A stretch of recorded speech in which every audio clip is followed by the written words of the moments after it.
thing here, most people also were writing messages to our blog and studio, and most of them are actually dumbfounded. Not only in Kenya, we've even received emails from Cote d'Ivoire, where you actually went and tried to arbitrate the problem down there when Loro Gbagbo refused to cede power to the current president. People from South Africa, all these people actually know about Raila Odinga, and most of them are dumbfounded when they read about your struggles, your successes, your achievements, your detention, and they really ask one question: why sacrifice all these at the expense of your family? You know, most people probably know that you really spent a lot of time in detention. You were away from the family, and one of your sons actually moved the crowd when you were launching the book. He said he actually came to know about you or learn about you through the newspapers, through televisions, and it really makes most people actually ask so many questions. Why are you getting all this vigor? Why are you all doing all this one at the expense of your family? Prime Minister, what's your take on this? Well, it's not really at the expense of the family. It is a question of sacrificing for a cause, and that you don't choose, particularly when you are actually standing up an oppressive regime, which you would stop at nothing.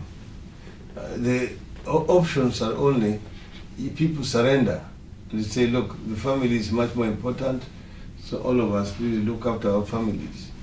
Then impunity and autocracy, dictatorship will thrive and will continue.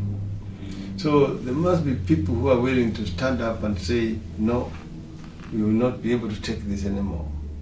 And that is really what motivated people like my real political icon, Nelson Mandela. You remember Mandela at Rivonia said that throughout my lifetime, I've cherished an ideal of living in a true, open and democratic society where people will be judged on the basis of equality, not on the content of their, not on the basis of their color. And we say that is an ideal for which you would like to live to see realized. But if need be, he also say that it's an ideal for which you are prepared to die. So Mandela sacrificed staying in detention for 27 years for the sake of ridding the country of the obnoxious apartheid regime. So it was necessary. And that is why I'm saying that I have been able to play my part in Kenya in trying to bring a more democratic and open society where people can speak openly, where people can be judged not on the basis of their ethnic origin, but on the content of their character and their ability to do something. So this is what has motivated me, and it's of course called for sacrifices, but that must happen as has happened in history throughout the world. You saw what people went through in this country, United States. People like Martin Luther King were shot and killed. They paid the ultimate price for standing up to the racial discriminating society. People like Malcolm X, and so on and so forth.